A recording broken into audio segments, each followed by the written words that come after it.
El aire de la galería olía a vanidad y a vino caro. Mis nervios, sin embargo, olían a esperanza. Era la noche de mi inauguración, mi primera gran exposición individual. Había trabajado toda mi vida para esto, cada trazo de pincel, cada hora solitaria en el estudio, cada crítica despectiva que me prometí ignorar. Mis cuadros, vibrantes, llenos de historias y colores que celebraban la vida negra, la resiliencia, la alegría y el dolor de mi gente, colgaban bajo los focos. Recuerdo haber sentido un orgullo que me llenaba el pecho hasta el borde. Caminaba entre la gente, escuchando sus murmullos, sus risas educadas, y buscaba sus ojos mientras se detenían frente a mi obra. Quería ver una chispa, una conexión. A veces la encontraba. Una mujer mayor me sonrió, sus ojos húmedos. Un hombre joven asintió con aprecio. Pero la mayoría venía a ver, no a sentir. Venían a ser vistos. Sus conversaciones eran sobre las acciones en la bolsa, sobre viajes a la Toscana, sobre el último escándalo en la política local. Mi arte era solo un telón de fondo para sus vidas perfectas. «Es interesante», dijo una mujer rubia, delgada y con un collar de perlas que valía más que mi apartamento, mientras observaba mi pieza central, el grito silencioso. El cuadro mostraba a una mujer afroamericana anciana, con la mirada perdida en un horizonte lejano, su piel marcada por el tiempo, pero sus ojos llenos de una sabiduría profunda. Era un tributo a mi abuela, a todas las abuelas que forjaron el camino. El tono de la mujer era condescendiente. No buscaba una conversación, solo emitía un juicio. A su lado, el director de la galería, el señor Harding, un hombre con la sonrisa perenne de un tiburón bien alimentado, asintió con una expresión que simulaba interés. Su asistente, una joven pálida que parecía recién salida de una revista de moda, anotaba algo en una tablet. «El uso del color es atrevido», añadió otra voz. Era la señora Dubois, una crítica de arte infame por su pluma afilada y sus opiniones elitistas. Se acercó a mi cuadro, casi tocándolo con la punta de su dedo, como si temiera contaminarse. Demasiado folclórico para la sensibilidad moderna, ¿no creen? Carece de la sutileza que uno esperaría en un espacio como este. Sentí un pinchazo frío en el estómago. No era la primera vez que escuchaba algo así. Folclórico.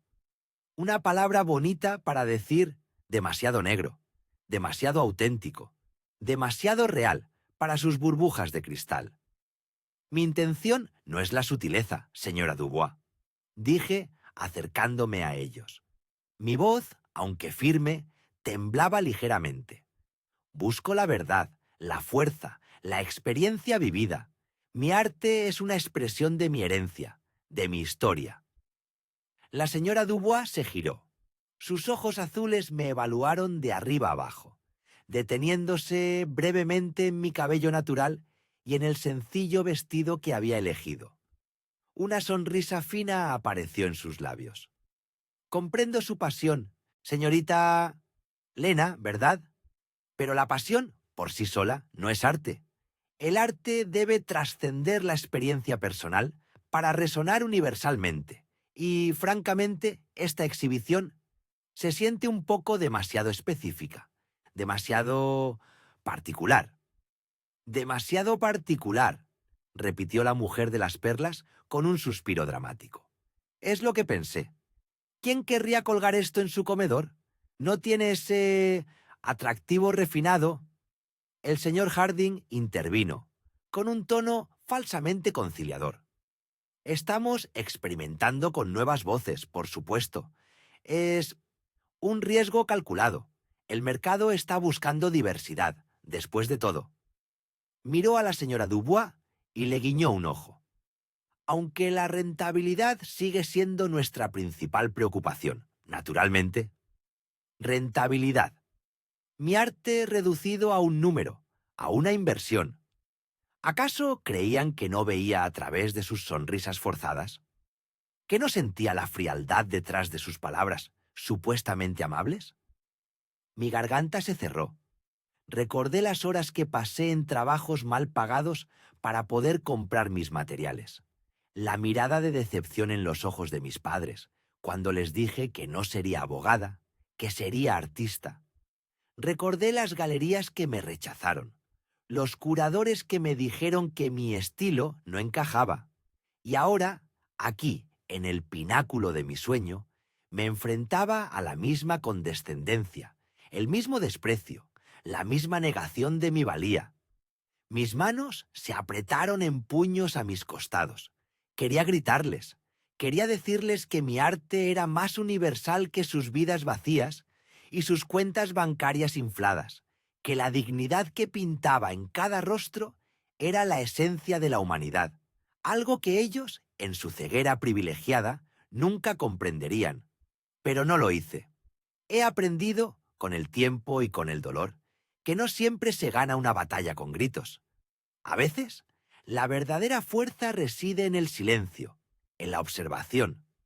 Mientras hablaban sobre el riesgo de mi arte y la necesidad de educar al público para apreciarlo, como si yo fuera un plato exótico que debía ser digerido lentamente, mis ojos se movieron por la sala. Observé al señor Harding, su corbata de seda, su reloj ostentoso. Me pregunté cómo pagaba todo esto. Las luces, el vino, los canapés que pasaban los camareros.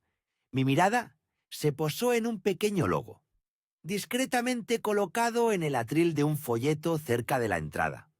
Un logo que conocía muy bien. Un logo que yo, sin darme cuenta, había contribuido a crear hace años, en un trabajo de diseño gráfico que hice para una empresa de inversión inmobiliaria. Una empresa que, según recordaba vagamente, había crecido exponencialmente y diversificado sus intereses, invirtiendo fuertemente en arte y cultura. Un pensamiento fugaz, una pequeña chispa de electricidad, recorrió mi mente. No, no podía ser. ¿O sí? Mis ojos se posaron de nuevo en el señor Harding, en su sonrisa burlona, mientras la señora Dubois explicaba a otro grupo de invitados por qué mi arte era más apropiado para un museo etnográfico que para una galería de arte contemporáneo. El director de la galería asintió vigorosamente, riendo con ellos. El calor subió por mi cuello, pero no era la ira de antes. Era una nueva sensación, fría, calculadora. Un pequeño, casi imperceptible, temblor recorrió mi cuerpo. Recordé mi contrato, los pequeños detalles, las cláusulas que había pasado por alto en mi entusiasmo. Me alejé de ellos, girando lentamente, como una bailarina que termina su acto. Nadie me prestó atención. Estaban demasiado ocupados, riéndose de mi atrevimiento, de mi ingenuidad. Me dirigí hacia la salida lateral, una que usaban los empleados. Mi corazón latía con una nueva cadencia, lenta, decidida. No había concluido la noche. No, para nada. La noche apenas comenzaba. La noche avanzaba, y con ella la espesa niebla de desprecio comenzaba a envolver mis obras. No era la primera vez. Mis ojos, entrenados para discernir la verdad detrás de las sonrisas forzadas, captaban cada mirada oblicua, cada susurro condescendiente. Estaba de pie junto a mi pieza central, una explosión de colores vibrantes y formas ancestrales, que para mí era un espejo del alma, pero para ellos parecía ser un objeto de curiosidad antropológica, no arte. Interesante, muy enérgica, comentó una mujer con un collar de perlas que parecían sofocarla. Ni siquiera me miró a mí, solo a la pintura, como si fuera un insecto bajo un microscopio. Su acompañante, un hombre con un traje demasiado ajustado para su ego, se rió suavemente. Sí, tiene una vitalidad primaria, algo que ciertamente contrasta con la sofisticación de esta galería. La palabra primaria se clavó en mí como una espina fría. No era la primera vez que escuchaba ese adjetivo. O sus primos hermanos.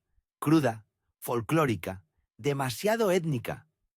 Siempre había una palabra amable que en realidad era una cuchillada disfrazada, diseñada para reducir mi existencia, mi talento, mi herencia a algo menos que ellos. Menos que refinado, menos que universal, menos que blanco. Cerré los ojos por un instante, y una oleada de recuerdos me golpeó.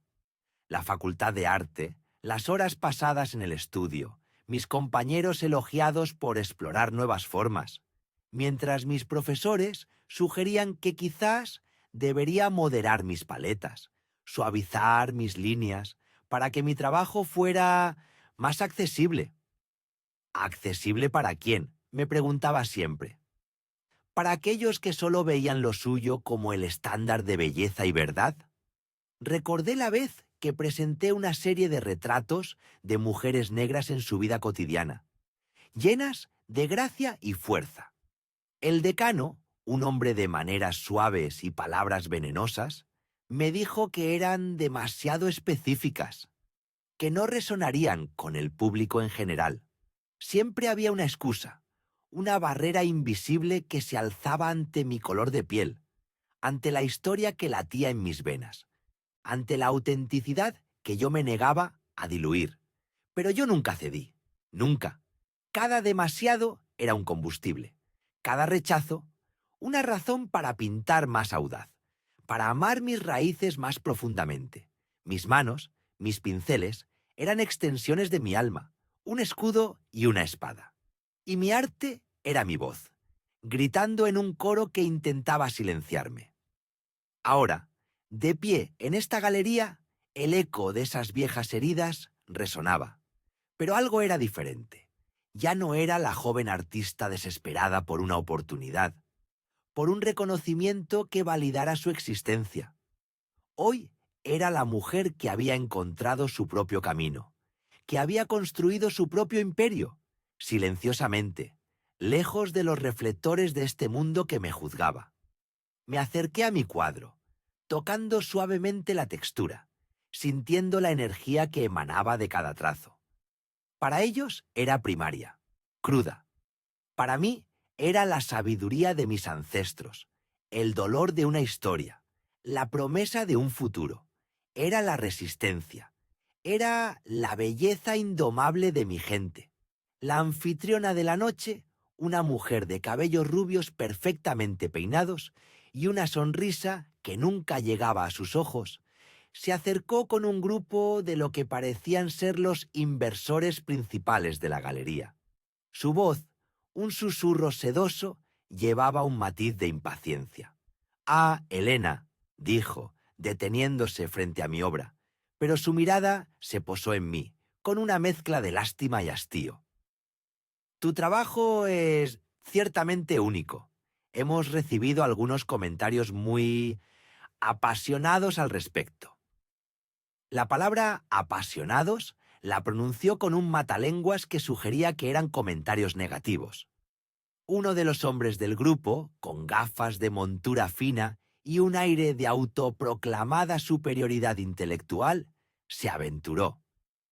«Con todo respeto, señorita, creo que su obra carece de la sutileza que se espera en un establecimiento de este calibre. Es demasiado confrontacional, quizás. Confrontacional. La etiqueta perfecta para cualquier expresión de mi verdad que los incomodara. Si mi alegría era confrontacional, si mi dolor era confrontacional, si mi simple existencia era confrontacional, entonces, que así fuera». Sentí una punzada, pero no era de dolor, sino de una extraña satisfacción. Estaban construyendo su propia trampa, palabra por palabra, desprecio por desprecio. Cada una de sus críticas, cada uno de sus aires de superioridad, era un eslabón más en la cadena que yo estaba a punto de usar para atarlos. La anfitriona tosió discretamente. «Bueno, la belleza está en el ojo del que mira, ¿no es así? Aunque claro, hay ciertos estándares que se deben mantener para la reputación de la galería». Sus ojos se encontraron con los míos, un destello de desafío. Estaba claro que me veían como una anomalía, un error que habían tenido que aceptar a regañadientes, quizás por alguna cláusula contractual que desconocían. No sabían que esa cláusula, la verdadera, no era una obligación para ellos, sino una libertad para mí. Sonreí, una sonrisa pequeña, casi imperceptible, que no reflejaba diversión, sino una calma fría y calculada. Ellos hablaban de estándares, de reputación, de sutileza, pero lo que no sabían era que yo era el estándar. Mi reputación, aunque ignorada por ellos, era impecable, y la sutileza, hoy, sería mi arma más poderosa. El presentador, un hombre corpulento con voz de locutor, se aclaró la garganta desde el pequeño estrado improvisado en el centro de la sala. Era el momento de los discursos, de los agradecimientos formales, a los generosos mecenas y visionarios patrocinadores que hacían posible eventos como este. Mi corazón comenzó a latir con una cadencia más rápida. La espera había terminado, o casi. El escenario estaba listo, las luces enfocadas, y yo estaba allí, no como una víctima, sino como la arquitecta de una revelación. Era el momento de actuar, pero no impulsivamente. Era el momento de dejar que se hundieran un poco más, para que la caída fuera más significativa, más memorable, para que la lección fuera imborrable. Mis ojos escanearon la sala, deteniéndose en cada rostro que me había menospreciado, que había desestimado mi arte, mi voz. El espectáculo estaba a punto de comenzar, y yo, la artista, la folclórica, la primaria, tenía el papel principal. Solo necesitaba la señal, la palabra clave. Los días previos a la inauguración se arrastraban con una lentitud exasperante. Cada hora era un nudo más apretado en el estómago. Ver mis obras colgadas, mis sueños expuestos, mis verdades pintadas en cada lienzo, debería haber sido pura alegría. Una celebración de años de trabajo silencioso. Pero no lo era. La galería era un mundo ajeno, pulcro y distante. Un lugar donde mis colores vibrantes, mis formas audaces, mis mensajes sin filtros, parecían gritar en un eco solitario, mientras ellos preferían el silencio frío y las tonalidades apagadas. El gerente de la galería, el señor Dubois, era un hombre de miradas perpetuamente escépticas y sonrisas tan forzadas que casi crujían. Cuando le mostré mi pieza central, raíces y cielo, una explosión de ocres, rojos tierra y azules profundos que contaban la historia de mi linaje, de la fuerza que me fue transmitida de generación en generación, su única reacción fue un tenue y condescendiente interesante. Dijo la palabra como si estuviera probando una comida exótica que no le gustaba, algo que toleraba por pura cortesía, pero que no comprendía. Mi corazón se encogió. Había vertido mi alma en esa obra. Cada pincelada contaba una historia de lucha y resistencia, de la belleza inquebrantable de nuestra herencia y la resiliencia de nuestro espíritu. Pero él solo veía pigmentos sobre lienzo y un tema que, para él, era ajeno, quizás incómodo. ¿Estás segura de querer esta pieza justo aquí?, preguntó Dubois, señalando el lugar de honor, la pared principal donde se esperaría ver la obra más importante. Su ceja se arqueó ligeramente, un gesto casi imperceptible, pero cargado de significado. Normalmente, reservamos este muro para artistas, con una trayectoria más convencional, o digamos más afines a nuestro público principal. Sabía lo que quería decir. La frase no era nueva. Había resonado en mi mente por años. Más blancos, más europeos, menos como tú. La verdad ardía en mis venas, una brasa encendida. Pero solo asentí con una calma que no sentía, con una máscara de profesionalidad forjada, a lo largo de incontables desaires. Sí, señor Dubois, esa es la pieza. Representa el corazón de mi exposición. Mi voz era firme, aunque mi interior temblaba. Apenas. Él se encogió de hombros, un gesto de resignación que hablaba volúmenes, como si estuviera haciendo un favor, condescendiendo a un capricho, como si mi arte fuera una carga, una concesión necesaria en la era de la diversidad. Me preguntaba si la ironía le ahogaría cuando descubriera la verdad. Me preguntaba si sabía quién era yo realmente. No solo la artista, sino la mecenas anónima que mantenía las luces encendidas en su preciada galería, la que, sin que él lo supiera, había cubierto el déficit del último trimestre con un aporte generoso, la que, en esencia, pagaba su sueldo y el de todo su personal. La ironía era tan pesada que casi me ahoga a mí primero. Era un secreto que me otorgaba un poder oculto, un escudo y una espada. Recordaba las innumerables veces que había sentido esta misma mirada, esta misma condescendencia velada. En las aulas de las escuelas de arte más prestigiosas, donde mis profesores elogiaban mi energía cruda, pero me aconsejaban suavizar mi estilo, europeizar mi paleta, universalizar mis temas. En otras galerías, mis portafolios eran devueltos con notas ambiguas. No encaja con nuestra visión actual del mercado. El mercado no está listo para este tipo de expresión. Siempre era lo mismo. Mi piel, mi historia, mi cultura eran invisibles, o peor aún, una barrera insuperable. Mi arte no se juzgaba por sí mismo, por su mérito intrínseco. Se juzgaba a través del prisma distorsionado de su prejuicio, de sus expectativas limitadas sobre lo que un artista como yo debería crear. Un día, mientras ultimaba los detalles de la disposición, ajustando un foco sobre una de mis esculturas de barro inspiradas en máscaras africanas, escuché a dos asistentes de galería cuchichear. Eran jóvenes, ambiciosas, vestidas con el uniforme impecable del arte contemporáneo. Seguramente aspiraban a ser curadoras algún día. ¿Has visto lo nuevo?, dijo una con una risita ahogada que intentó disimular con su mano, pero que llegó perfectamente a mis oídos. Son llamativas, un poco demasiado, ¿no crees? Su tono implicaba que demasiado era sinónimo de vulgar o excesivo. La otra respondió, con un suspiro que denotaba fastidio. Sí, la dueña quería algo fresco y diverso. Creo que se excedió. ¿Quién querría tener una explosión de color así en su salón? Parece que fue hecha para un mercadillo, no para una galería de prestigio. Sus palabras fueron como pequeñas dagas heladas. Atravesaron mi aparente calma, mi fachada de concentración. Entendí perfectamente su mensaje.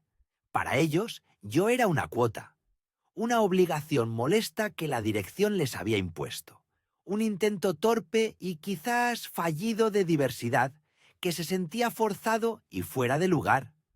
Nunca una artista genuina, nunca una igual, nunca una fuente de arte digno de su admiración, solo una casilla que marcar. Respiré hondo. Me recordé a mí misma que todo esto, cada desaire, cada mirada condescendiente, cada comentario velado, cada susurro despectivo, todo era parte del plan, parte de la lección que estaban a punto de aprender. No solo Dubois, sino todos ellos. Cada microagresión, cada pequeña humillación alimentaría mi resolución, fortalecería mi propósito. Esa noche, en mi apartamento, apenas pude dormir. La emoción se mezclaba con la anticipación, la ansiedad con una punzada de ira justa. Las imágenes de mis cuadros se mezclaban con las caras escépticas de Dubois y sus asistentes. La ansiedad me carcomía. ¿Sería suficiente mi arte?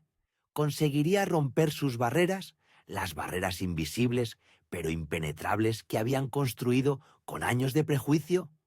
¿O sería una vez más, simplemente la artista negra con arte ruidoso que no encajaba en su molde? Pero luego mi mirada cayó sobre una carpeta discreta en mi mesa de noche. Dentro no había bocetos ni facturas de materiales artísticos.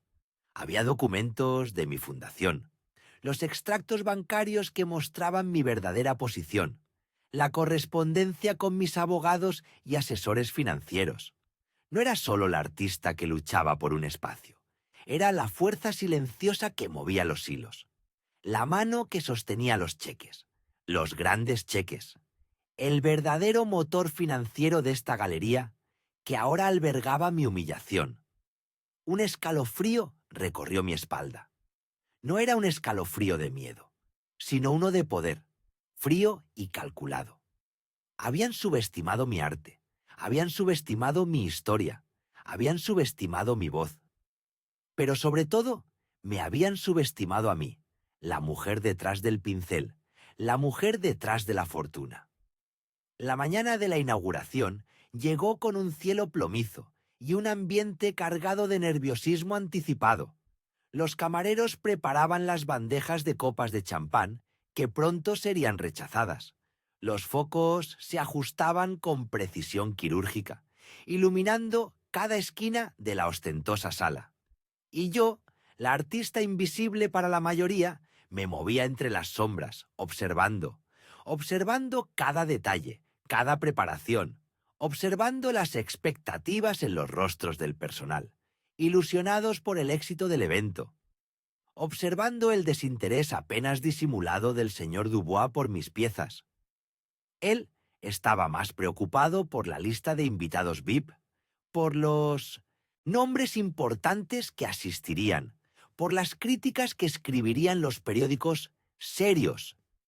Ignoraba por completo que el nombre más importante, la presencia más crucial, ya estaba allí, de pie, entre sus propios cuadros, observando su ceguera. Me acerqué a mi pieza central, raíces y cielo.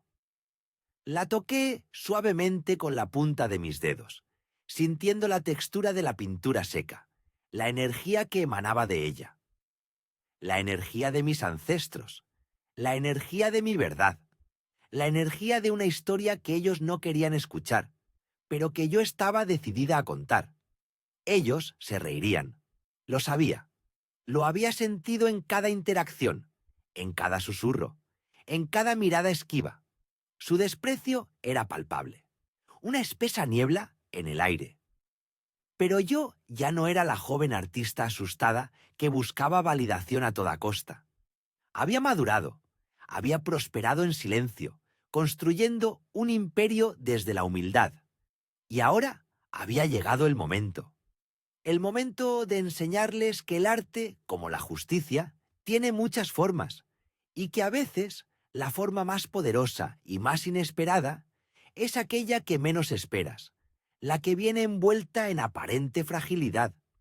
Sentía una punzada de tristeza. Sí, tristeza por un mundo que aún necesitaba estas lecciones tan básicas sobre respeto y valor.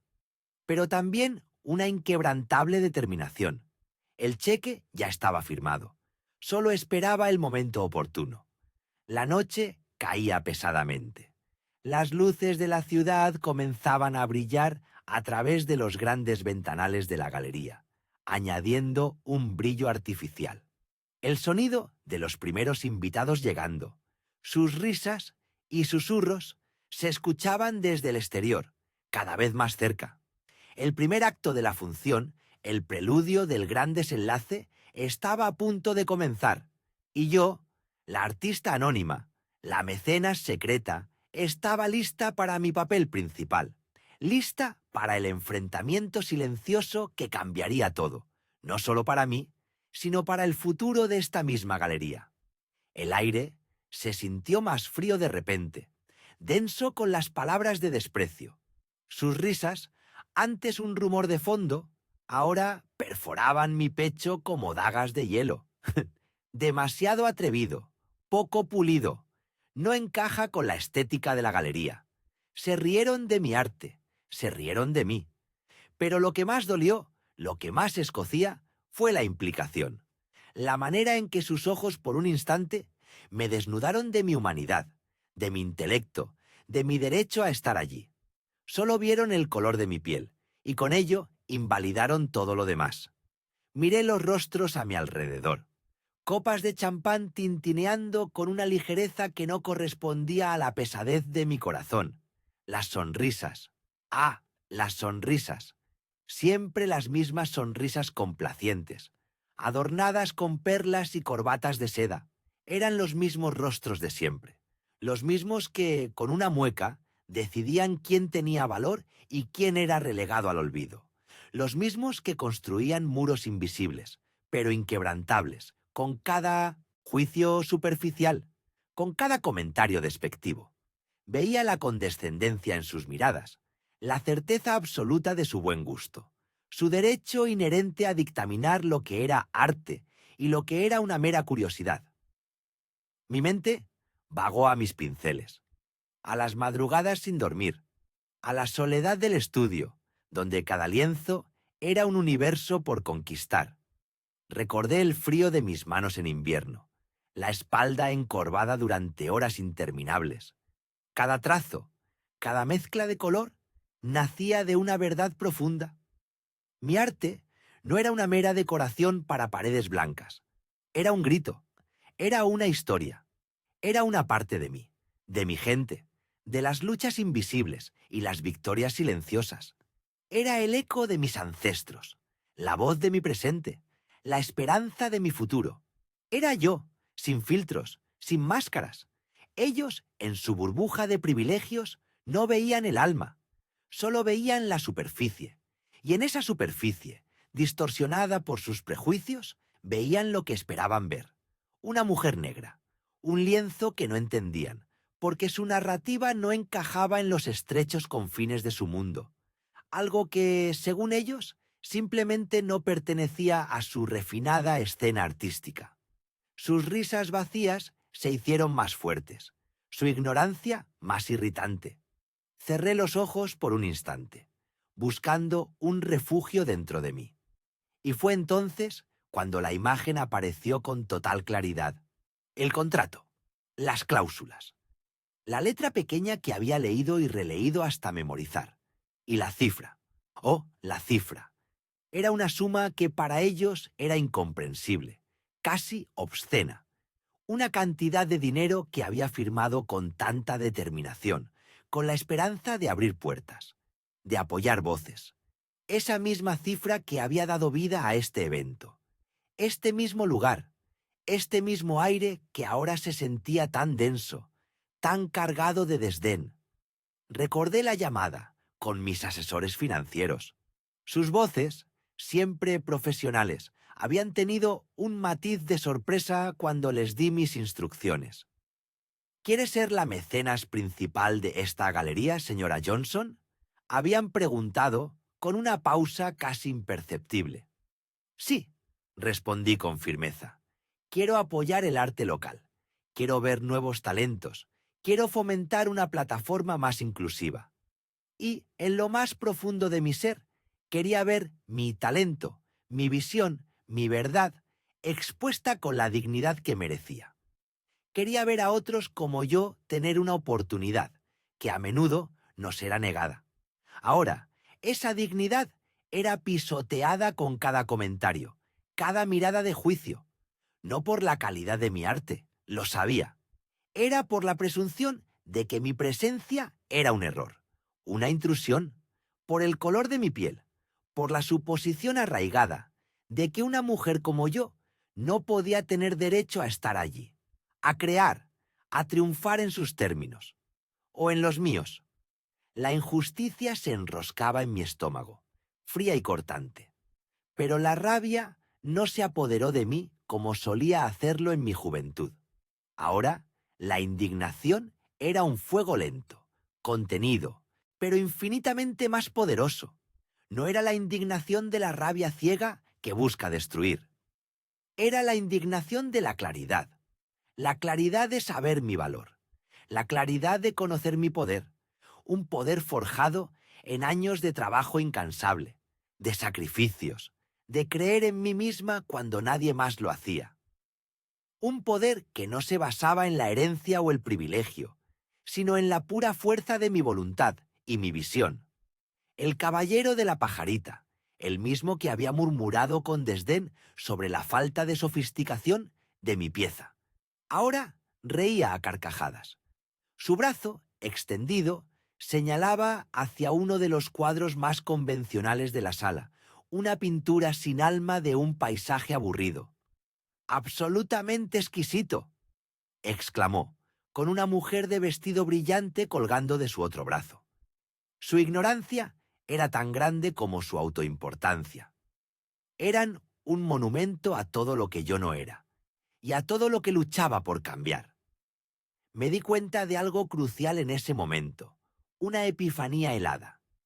Mi cheque no era solo dinero, era una voz, era un voto de confianza, un voto que yo podía retirar, una declaración de intenciones que podía deshacer con la misma facilidad con la que la había escrito.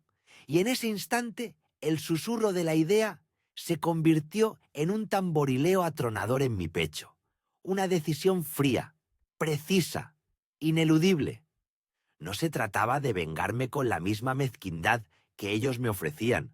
Se trataba de enseñar, de recordarles que las palabras tienen peso, que los prejuicios tienen consecuencias, que el respeto no es negociable, sino un derecho fundamental, y que, a veces, la persona que crees que está más abajo en la jerarquía es la que sostiene toda la estructura. Caminé lentamente hacia la salida, cada paso firme, deliberado.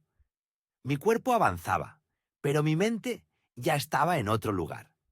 En mi teléfono, en los contactos que debía hacer, en la llamada que, una vez iniciada, no tendría vuelta atrás. La llamada que pondría fin a esta farsa, a esta charada de arte y cultura que enmascaraba una profunda vena de exclusión. El curador, el mismo que había asegurado que mi pieza sería una adición audaz y fresca, me vio pasar. Su sonrisa forzada revelaba un brillo de preocupación en sus ojos.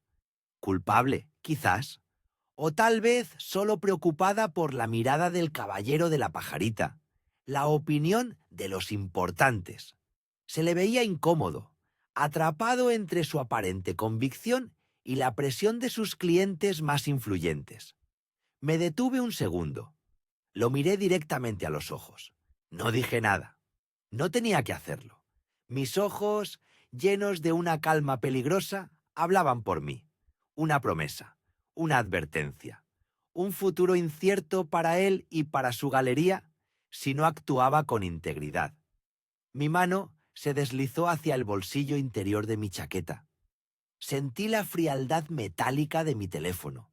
Un simple objeto, sí, pero en ese momento se sentía como una palanca, una herramienta para mover montañas de ignorancia y prejuicio, o al menos para derrumbar los cimientos de esta galería y la arrogancia de sus selectos invitados. La gente continuaba riendo. Las copas seguían chocando. Los ecos de su ligereza rebotaban en las paredes, ignorantes de la tormenta que se gestaba. No sabían lo cerca que estaban de que la música se detuviera, de que la luz se apagara. No sabían que la humillada, la artista poco pulida, era la verdadera dueña de la orquesta, la que sostenía la batuta, la que podía dar la orden para que todo, absolutamente todo, cesara. Una calma extraña, casi sobrenatural, me invadió por completo. Ya no sentía el dolor punzante de la ofensa, ni la frustración del pasado. Solo una determinación férrea, inquebrantable. Era hora de mover las piezas, de jugar mi mano, de revelar quién era realmente la que controlaba el juego. La noche apenas comenzaba para ellos, en su ignorancia. Pero para mí, la verdadera obra de arte estaba a punto de empezar. Y no sería un lienzo, sino una declaración, y así mi camino se bifurcó. Ya no era solo un artista con un pincel y un sueño. Me convertí en una estratega, una jugadora silenciosa en un tablero que creían suyo. Mi corazón seguía siendo el mismo, lleno de colores, de historias por contar. Pero mi mente se volvió acero. El banco, un edificio imponente, frío, lleno de mármol y susurros. Ahí dentro, mi voz tenía un peso diferente. Había trabajado duro, había ahorrado cada centavo, cada encargo, cada venta a clientes privados. Todo ese esfuerzo acumulado, convertido en una fuerza silenciosa. Me senté frente a mi asesor financiero, un hombre impecable, con una sonrisa educada. Él no me conocía realmente. Solo veía cifras, números que hablaban por sí solos. Discutimos inversiones, estrategias. Mi objetivo era claro: convertirme en una presencia, una influencia, dentro de ese mundo que me había rechazado. Quiero diversificar, le dije, en el sector cultural, específicamente galerías de arte. Su ceja se levantó levemente, un signo de sorpresa, pero su profesionalismo se mantuvo. Me presentó opciones, fondos de inversión, patrocinios anónimos. Escuché con atención, absorbiendo cada palabra, cada término financiero, la jerga de los que mueven los hilos. No se trataba de vengarme, no del todo. Era algo más profundo. Quería abrir una puerta que se me había cerrado, y no solo a mí, sino a tantos otros, artistas de color, voces silenciadas, talentos invisibles. Quería ser ese ariete, quebrando barreras con la fuerza de los billetes. Mientras mis abogados y asesores tejían esa red financiera, yo seguía trabajando, en mi estudio, rodeada de lienzos y el olor a pintura. Mi arte era mi refugio, mi verdad más íntima. Mis manos se movían con la misma pasión de siempre. Pero ahora, cada pincelada tenía un propósito adicional, un eco, una promesa. Creé piezas que hablaban de mis raíces, de la resiliencia de mi gente, de la belleza intrínseca que a menudo se ignora. Sabía que estas obras no serían comprendidas por todos, que algunos las verían como demasiado esto, o no lo suficiente aquello. Pero eran mías, eran auténticas, y eso era todo lo que importaba. Un día recibí una llamada, de una galería en particular, la Galería Eclat, la misma que una vez había desestimado mi trabajo, con una disculpa tibia, y promesas vacías. Ahora, su tono era diferente. Señora Lena, dijo la voz al otro lado de la línea, era la voz de una asistente, jovial, entusiasta. Nos encantaría exhibir algunas de sus piezas en nuestra próxima inauguración. Hemos oído hablar mucho de su trabajo reciente. Hay una gran expectación. Apenas pude contener una sonrisa amarga, que no alcanzó mis ojos. ¿Expectación? ¿O la desesperada necesidad de agradar a un nuevo mecenas anónimo? Uno que, discretamente, había empezado a inyectar capital en la galería, a través de complejas estructuras financieras, claro. De modo que ni el propio director supiera mi verdadera identidad. Les agradecí, con la voz tranquila, profesional, como si fuera una oportunidad caída del cielo, como si no supiera el juego que estaban jugando, y el juego que yo estaba a punto de jugar. Colgué el teléfono, miré los lienzos a mi alrededor, mis creaciones, que pronto serían expuestas, juzgadas, humilladas quizás. Pero ya no era la misma Lena que se estremecía ante el desprecio. Ahora había un plan, una estrategia. La invitación llegó por correo, elegante, brillante, con mi nombre escrito en una caligrafía perfecta, para la inauguración de la exposición, un evento exclusivo donde mi arte sería una de las atracciones, junto con otras obras. Me senté en mi escritorio, sostuve la invitación. El papel se sentía frío. Bajo mis dedos, cerré los ojos, imaginé el día, el bullicio de la galería, las copas de champán, los susurros, los juicios. Lo sentía venir. Y estaba lista. El nudo en mi estómago era familiar, una mezcla de ansiedad y determinación. Pero esta vez era diferente. No era la ansiedad de la duda, era la ansiedad de la expectativa. Sabía lo que se avecinaba, sabía lo que yo iba a hacer. La galería, ese lugar de ensueño y pesadilla. Estaba a punto de aprender una lección de humildad y de poder, y yo iba a ser quien la impartiría, en silencio, con una sonrisa en mis labios y un cheque, muy grande, en mi bolsillo. La fecha se acercaba. Cada día, cada noche, me preparaba, no solo mi arte, sino mi espíritu, mi resolución. El escenario estaba montado, los actores estaban en sus posiciones.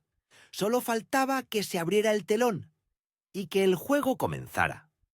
El eco de sus risas llenaba la sala, un muro invisible de desprecio levantado entre ellos y yo. Cada carcajada, cada comentario despectivo sobre mis lienzos se clavaba como una astilla vieja en mi memoria. No era solo mi arte lo que juzgaban, era mi existencia, mi voz, mi piel. Siempre había sido así, siempre lo sería, ¿o no? Sentí el familiar ardor en el pecho, esa mezcla amarga de frustración y rabia silenciada. Pero esta vez algo era diferente. Debajo de ese ardor, una chispa fría y dura había prendido. Una llama que no era de dolor, sino de determinación. Los observé. A Julian, el dueño de la galería. A esos críticos de arte con sus gafas de montura gruesa y su falso aire de superioridad. A los invitados adinerados que asentían con la cabeza. Cómplices silenciosos de la farsa. Se creían dueños del mundo, dueños de la cultura, dueños de lo que era digno de ser expuesto. Sus palabras rebotaban en mi mente. Demasiado crudo, demasiado visceral. Le falta refinamiento para este espacio. ¿Refinamiento? Para ellos, refinamiento era borrar la verdad, pulir la incomodidad, vestir la realidad con un velo de seda para que no manchara sus delicadas sensibilidades. Mi arte era un grito, una historia, una cicatriz, y para ellos eso era inaceptable. Cerré los ojos por un instante. Recordé a mi abuela, con sus manos fuertes, y su mirada que había visto demasiado. Ella siempre decía, Clara, tu arte es tu arma. Úsala con sabiduría. Y en ese momento su voz era un bálsamo y una guía. Esta no era una batalla nueva, era una batalla antigua, con un escenario nuevo. Pero yo no era la misma Clara de antes, ya no. Abrí los ojos. Mis tormentos seguían en su burbuja de privilegio y condescendencia. Julian agitaba una copa de champán, su rostro encendido por el alcohol y la falsa seguridad. La señorita... Williams, dijo, señalando uno de mis cuadros con un gesto despectivo. Tiene talento, claro, pero quizás para una exposición más comunitaria, menos exigente. Las risas volvieron a estallar. Una mujer con un collar de perlas apretó los labios, como si el aire de mi obra pudiera contaminar su smoking. Esa fue la gota, esa fue la línea. Un silencio se apoderó de mí, no de sumisión, sino de una calma escalofriante. No era el momento de gritar ni de implorar, era el momento de actuar. Mi mirada encontró la de Marcus, mi asistente de confianza, que me observaba desde el fondo de la sala, su rostro tenso y preocupado. Le hice un ligero asentimiento, casi imperceptible. Él entendió. Su mano se deslizó discretamente en su bolsillo, sacando su teléfono. Mi corazón latía fuerte, pero no de miedo. Era la adrenalina del cazador, del estratega que ha esperado pacientemente el momento perfecto. Cada fibra de mi ser se tensaba con un propósito. Esta humillación no quedaría impune. No esta vez. Me abrí paso entre la multitud, una figura tranquila pero con una presencia que nadie podía ignorar. Cada paso era deliberado, resonando con el peso de años de paciencia y trabajo duro. Sentí las miradas fugaces de algunos, pero rápidamente volvieron a sus conversaciones triviales. Yo no era nadie para ellos, solo una curiosidad, un artista emergente que no había sabido encajar. Llegué al pequeño círculo donde Julian era el rey indiscutible. Estaba hablando animadamente con un par de inversores potenciales, sin percatarse de mi acercamiento hasta que estuve a solo unos pasos. «Julian», dije, mi voz suave, pero clara, cortando el hilo de su conversación como un bisturí. Él se giró, su sonrisa forzada y su ceño fruncido al reconocerme. «Ah, señorita Williams, ¿necesita algo? Como ve, estoy un poco ocupado». Su tono era una mezcla de impaciencia y condescendencia. Los inversores a su lado me miraron con curiosidad superficial. «Sí, de hecho», respondí, manteniendo el contacto visual. No había rastro de la artista avergonzada en mis ojos, solo una frialdad calculada.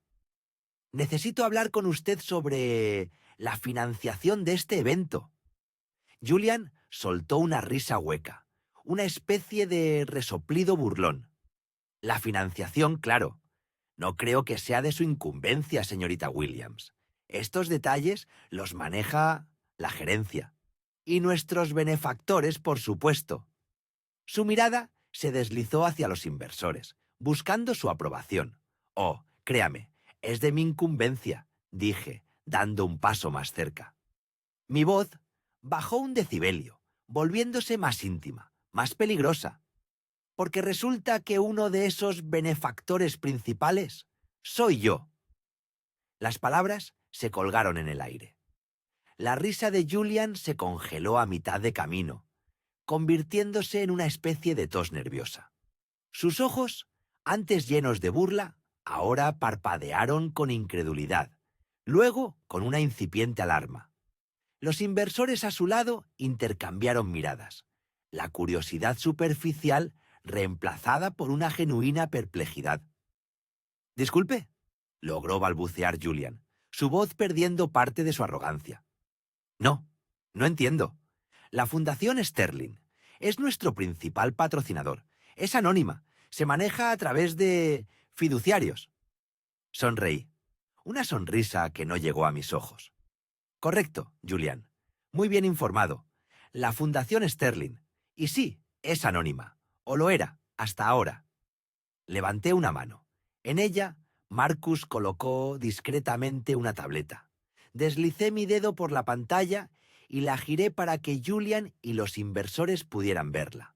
Era un extracto de cuenta, con logos y sellos que no dejaban lugar a dudas. En la parte inferior, en letras grandes, estaba mi nombre, Clara Williams, fundadora y presidenta. El color abandonó el rostro de Julian. Su boca se abrió y se cerró varias veces, sin emitir sonido alguno. Los inversores, que ya se inclinaban para ver la pantalla, se enderezaron abruptamente, sus expresiones ahora una mezcla de asombro y pánico. El aire a nuestro alrededor se volvió denso, cargado con la verdad que acababa de explotar. «Así que sí, Julian», continué, mi voz firme, «estos detalles de financiación son muy de mi incumbencia». Mi mirada se clavó en la suya, que ahora reflejaba puro terror. Y la decisión que estoy a punto de tomar también lo es. El zumbido de las conversaciones en la galería, antes tan animado, pareció desvanecerse en el fondo. Todos los ojos, de repente, se posaron en nuestro pequeño grupo, como si una onda expansiva invisible hubiera alertado a la multitud. Julian me miraba, su mandíbula colgando, completamente paralizado. El juego había cambiado, y el tiempo para sus risas condescendientes se había agotado.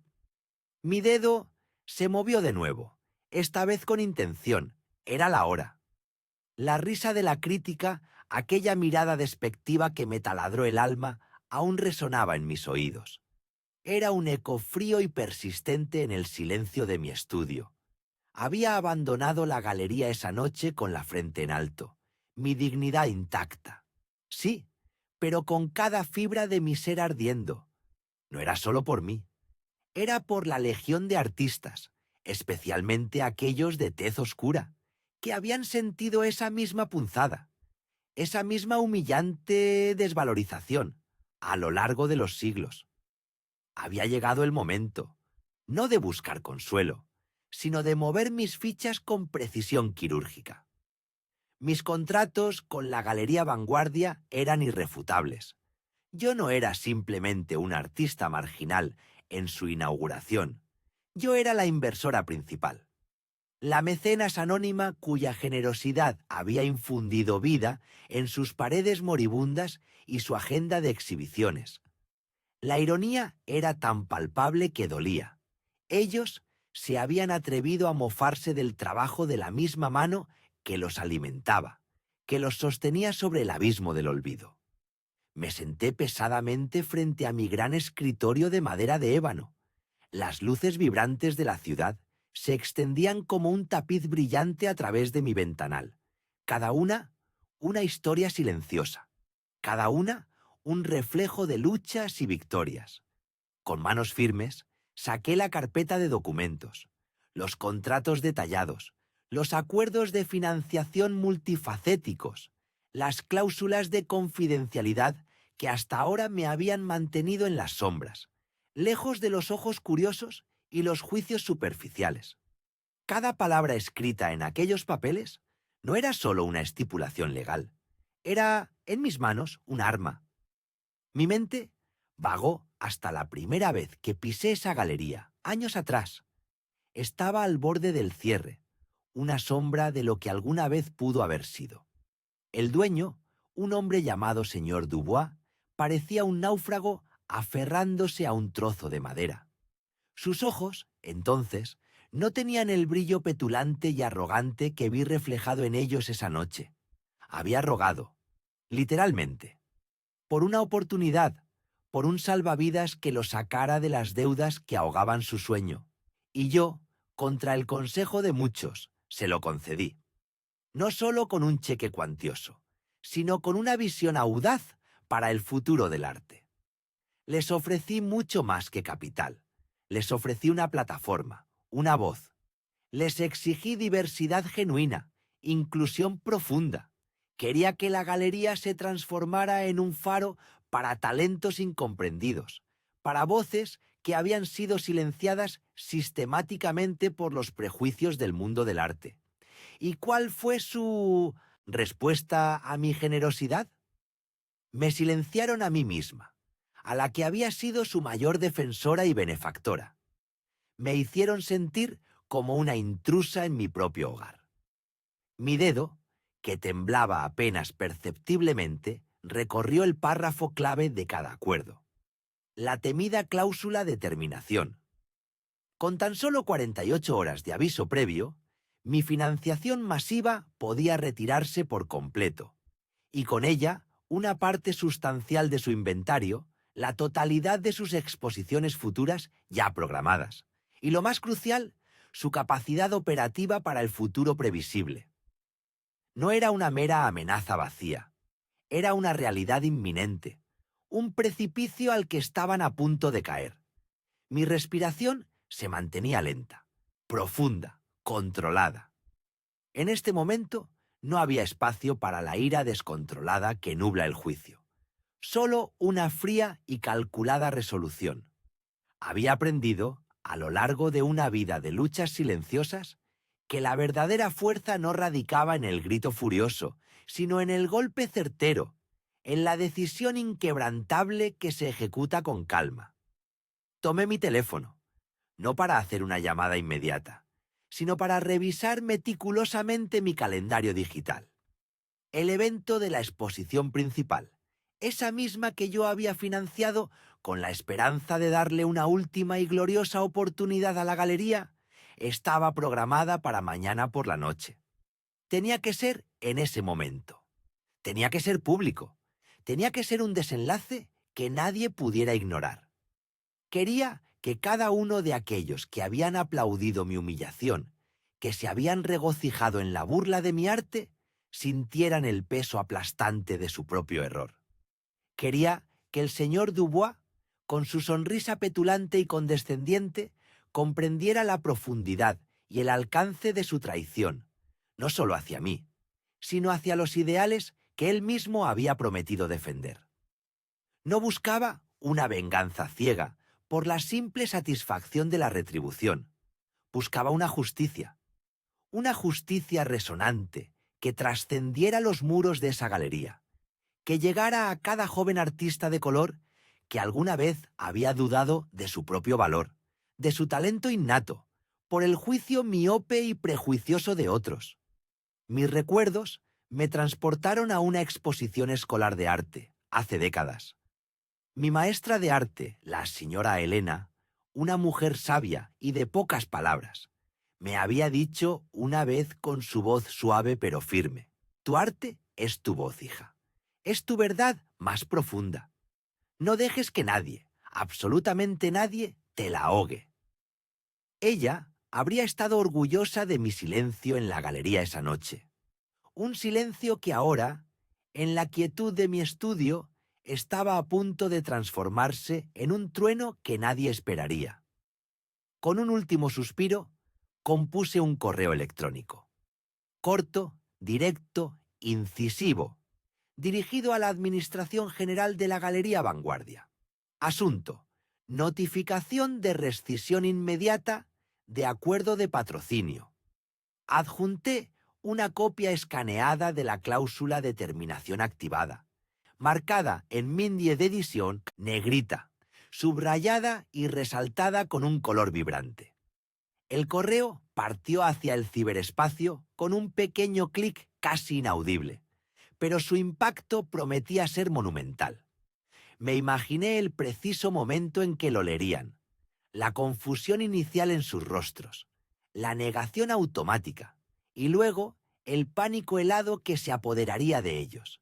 Sería como un temblor silencioso que comenzaría en las profundidades de sus oficinas y se propagaría inexorablemente por cada sala y pasillo de la galería.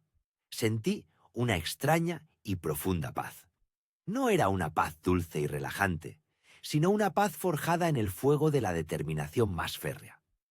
Había aguantado tanto, había sonreído a través de tantas heridas invisibles que se acumulaban en el alma. Pero esta vez, la herida que me infligieron era visible para todos, y la respuesta que yo daría también lo sería.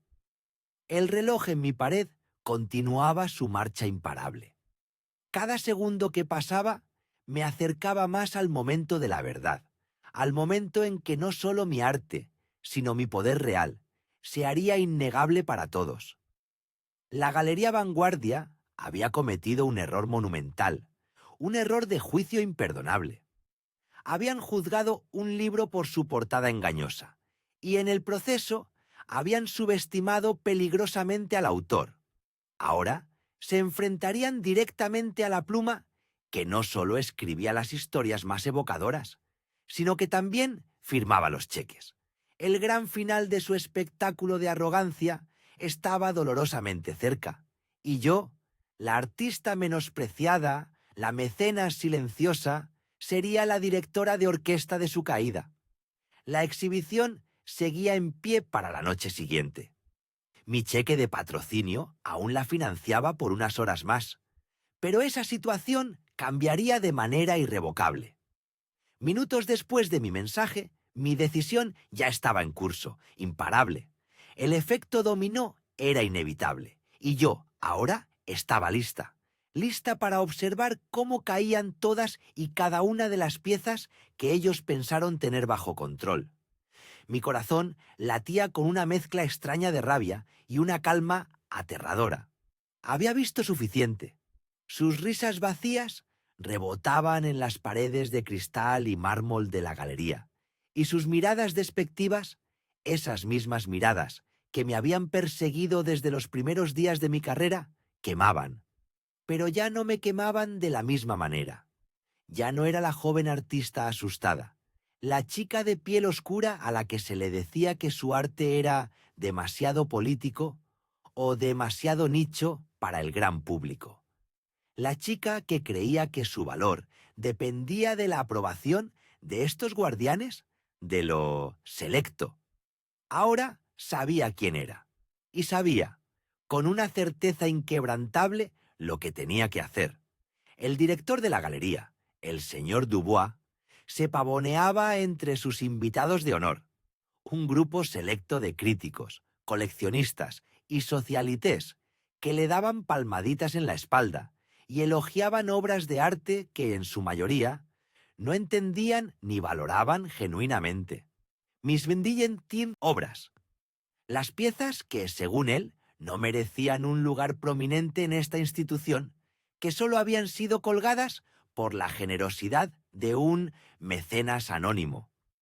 Escuché su voz resonar, hablando de la visión audaz y el futuro brillante del arte, mientras mis creaciones, llenas de alma y lucha, colgaban en silencio, testigos mudos de su hipocresía descarada. Recordé la vez que un curador me dijo que mi paleta de colores era demasiado vibrante para la melancolía que se esperaba de un artista de mi origen.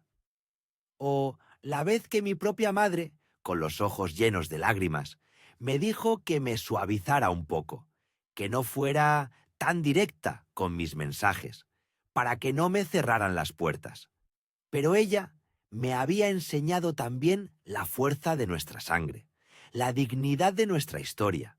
Y esa historia, esa fuerza, estaba a punto de manifestarse. Respiré hondo, una respiración que se sintió como si contuviera siglos de frustración y esperanza. Mi abuela solía decirme: Imani, no hay voz más fuerte que la que se alza cuando todos esperan tu silencio, cuando esperan tu sumisión. Esa voz era la mía ahora. Di un paso al frente, mis tacones resonando con una autoridad que el suelo de mármol de la galería no había oído antes. Una autoridad que no pedía permiso, que exigía atención. Las conversaciones, los tintineos de las copas de champán, las risas huecas, cesaron a mi alrededor, una a una, como si una ola de silencio se extendiera desde mi presencia, obligándolos a reconocerla. El señor Dubois me vio. Su sonrisa condescendiente, esa que había usado conmigo durante toda la noche, se congeló en su rostro. Sus ojos se entrecerraron en un gesto de irritación apenas disimulada. «¿Sí, señorita?», dijo con un tono que sugería que yo estaba interrumpiendo algo infinitamente más importante, algo que no me concernía.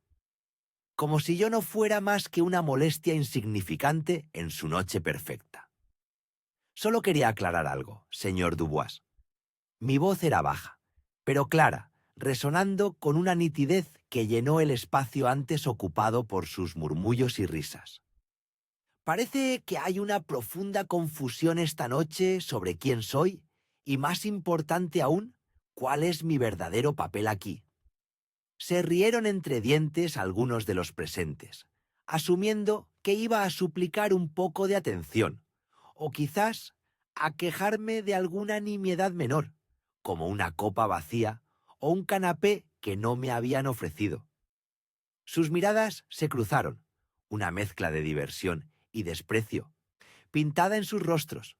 Pobres almas, no tenían idea de la sinfonía de la justicia que estaba a punto de dirigir. Soy Imani Davis, continué, mi nombre flotando en el aire como una declaración, no como una presentación. Y estoy aquí no como una invitada cualquiera, ni como un artista emergente a quien usted condescendientemente tolera. Soy Imani Davis, y soy la mecenas principal de esta galería. La única razón por la que este evento y esta institución tienen los medios para existir. El silencio se hizo espeso, asfixiante. Podría haber cortado la tensión con un cuchillo. Las risas se extinguieron como velas en una ráfaga de viento. Las sonrisas se desdibujaron, transformándose en máscaras de pánico y confusión. El señor Dubois palideció, sus ojos bien abiertos, el color de su piel desapareciendo lentamente. La incredulidad se apoderó de su rostro y de los rostros de todos los que me habían ignorado, desestimado o menospreciado durante horas. Sus bocas se abrieron, pero no salió sonido alguno. Saqué el cheque de mi bolso, un bolso que ellos probablemente habían juzgado como demasiado simple o fuera de lugar. Era el mismo cheque con el monto astronómico que garantizaba la existencia de esta misma inauguración, de cada cuadro colgado, de cada copa de champán servida. Lo desdoblé lentamente, con cada movimiento calculado, deliberado. No necesitaba gritar, no necesitaba rogar.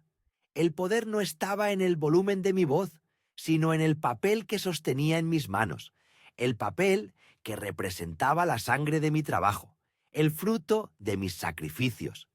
Este cheque, dije, levantándolo un poco para que todos, absolutamente todos, pudieran ver la cifra. Es por la financiación de este evento y la operación de esta galería para el próximo año. Es el pilar sobre el que descansa todo lo que ven aquí. Mis ojos se fijaron en los del señor Dubois, su mirada ahora suplicante, aterrorizada. Y acabo de decidir retirarlo, con efecto inmediato.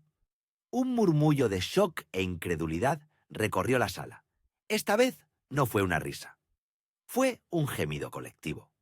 Una mujer con un collar de perlas, que antes me había mirado con desdén, se llevó una mano a la boca, sus ojos saltones.